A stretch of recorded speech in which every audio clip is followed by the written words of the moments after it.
ねえねえ、すみれ。今日はどんな話題について話していくと？葵、今日はね、ディズニーが劇場復活に大きな期待を寄せていたスターウォーズの最新作、マンダロリアン&グローグーの興行成績が大爆発。ではなく、大爆死しているという話題についてよ。現在、ディズニーが抱いていたスターウォーズの劇場復活への希望は、まさに高速で崩れ去ろうとしているの。高速で崩れ去るって、スターウォーズってあの超有名な SF 映画の金字塔やろ？新作映画が出たのに大爆死しとると？ナンバしとっと。また、ディズニーさんが盛大にやらかして、お客さんにそっぽ向かれとるんやね。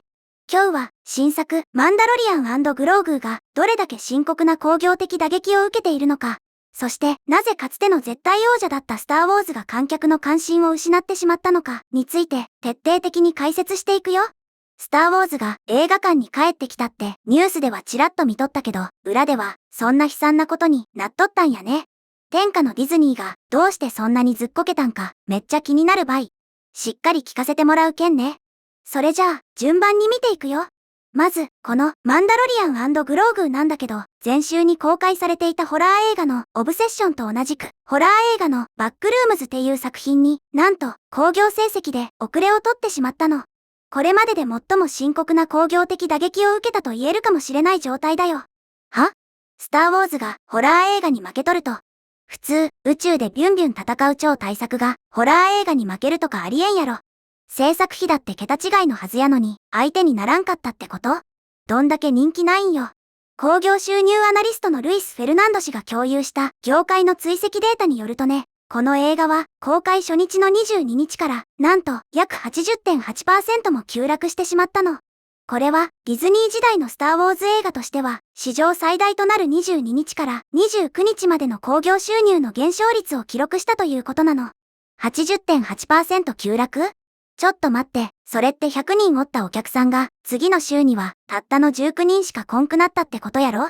どんだけ見捨てられるスピードが速いの。まさに高速でファンが逃げていっとるやん。さらに憂慮すべきことに最新の予測ではマンダロリアン&グローグーは公開2週目の週末に興行収入が 70% 近く減少する可能性があると言われているの。この 70% 近い減少という数字は通常口コミが弱くて観客の関心が急速に薄れている映画に見られる数字なんだよ。なるほどね。見てきたけどいまいちやったわっていう口コミが回っとるけん。新しく見に行こうとする人が全然おらんのやね。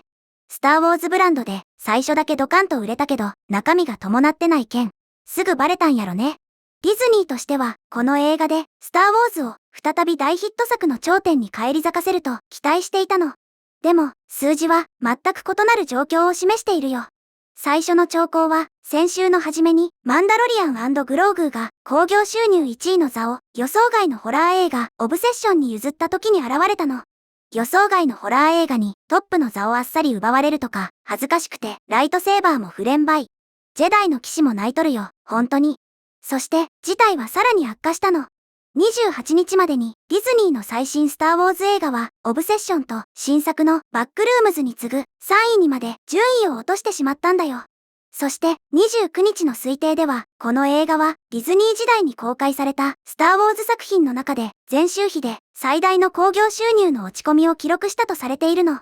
3位転落。もうボロボロやん。ホラー映画2本に挟まれて完全に息の根止められとるばい。歴史あるスターウォーズがこんな無残な姿を晒すなんて昔からのファンが見たら卒倒するんやない？歴史的に見てスターウォーズ映画っていうのは公開週末以降も観客動員数が高く人気が持続することで知られてきたの。期待を下回った作品でさえおおむね勢いを維持してマンダロリアン&グローグーが現在直面しているような崩壊は免れてきたんだよ。せやろ？腐ってもスターウォーズなんやけん。なんやかんやでみんな映画館に行って今回は微妙やったなとか文句言いながらも何回も見るのがお決まりのパターンやったやん。それどころかディズニーの最新作は驚くべき速さで観客の関心を失いつつあるようなの。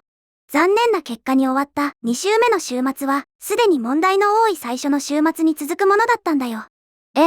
2週目がやばいだけやなくてそもそも最初の週末からやばかったと？どんだけ底なし沼なん？実は、マンダロリアン&グローグーは、ディズニーの劇場版スターウォーズ作品の中で、国内オープニング週末興行収入が最低を記録したの。後に修正された数字によると、当初多くのメディアが報じていた国内オープニング興行収入1億ドルには全く届いていなかったんだよ。最初からハードル下回っとったんやね。メディアも気を使って1億ドル行きましたでもって報道しとったのに、後からごめん、やっぱ届いてなかったわで訂正されるとかダサすぎるばい。さらに海外での興行成績もディズニーの期待を下回っていて、本作の長期的な収益性に対する懸念がさらに高まっているの。あの初日の数字だけでも十分に懸念すべきものだったんだよ。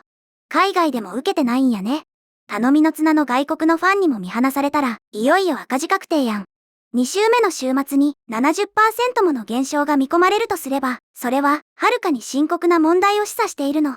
公開2週目の興行収入が大幅に落ち込むということは、興味を持った観客はすぐに劇場に足を運んだ一方で、より幅広い層の映画ファンは依然として魅力を感じていなかったことを示している場合が多いんだよ。なるほどね。ガチのオタクたちは初日にダッシュで見に行ったけど、一般の人は、なんかスターウォーズやってるんだ。興味ないわってスルーしとるってことやね。そういうことだよ。繰り返し鑑賞されることや世代を超えて愛されることを基盤とするフランチャイズにとって、これは決して健全な兆候とは言えないの。そりゃそうばい。ファンしか見ない映画になってしまったら、もうお祭り騒ぎにはならんけんね。でも、なんでこんなに人が離れてしまったと？ここで今回の映画が大失敗してしまった最大の原因について核心に触れていくよ。でも、その前に、ここでみんなにお願いがあるの。もし、この動画が面白いなって思ったら、ぜひ、チャンネル登録とグッドボタン、高評価を押してね。チャンネル登録とグッドボタン、高評価、ポチッと押すだけやけん。よろしく頼むばい。みんなの応援が、うちらが動画を作るエネルギーになるけんね。それじゃあ、続きを話していくよ。実は、ディズニーのストリーミング戦略が、スターウォーズに追いつきつつあるのかもしれないの。ストリーミング戦略？っ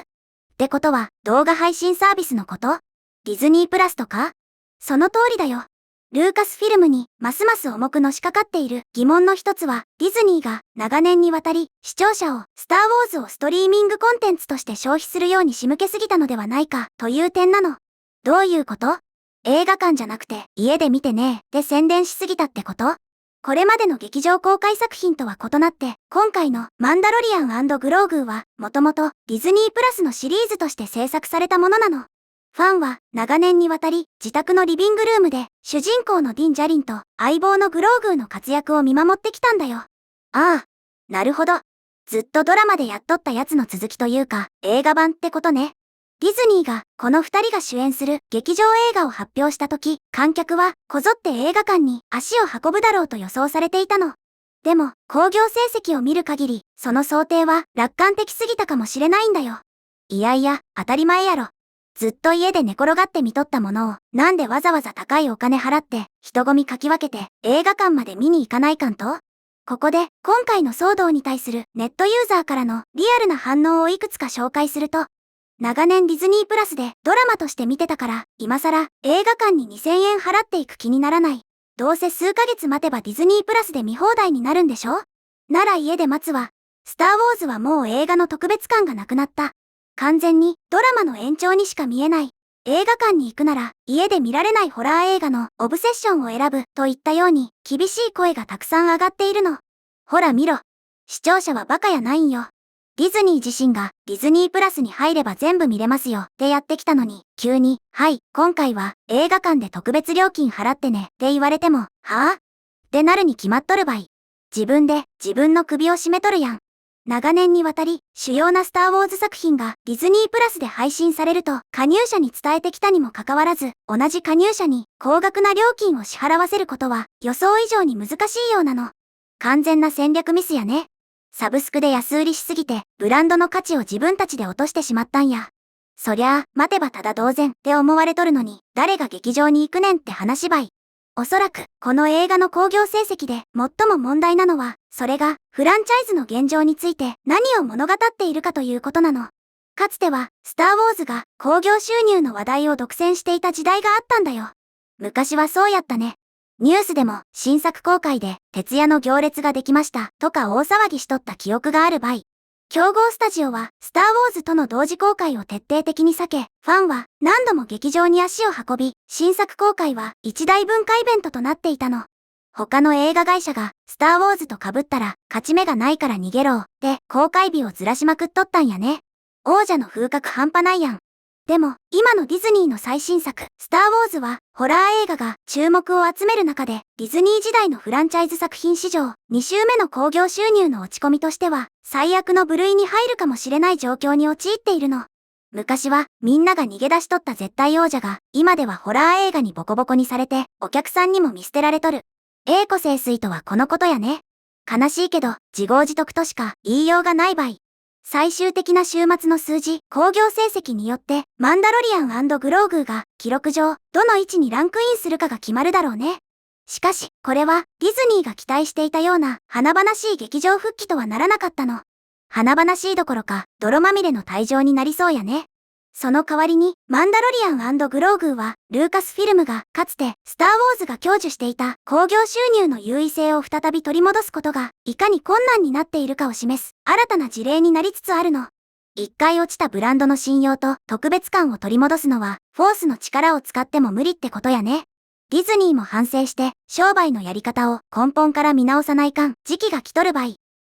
ということで、今日は、マンダロリアン&グローグーの歴史的大爆死と、スター・ウォーズが直面している、ストリーミング戦略の罠という話題について見てきたけど、みんなはどのように思ったかな？今回の動画の感想は、下のコメント欄で教えてね。もし、この動画が役に立ったと思ったら、高評価とベルマーク。チャンネル登録まだの方は、チャンネル登録もよろしくお願いします。では、また次回の動画でお会いしましょう。すみれの最新動画は左、おすすめ動画は右です。どちらも見てくれると嬉しいな。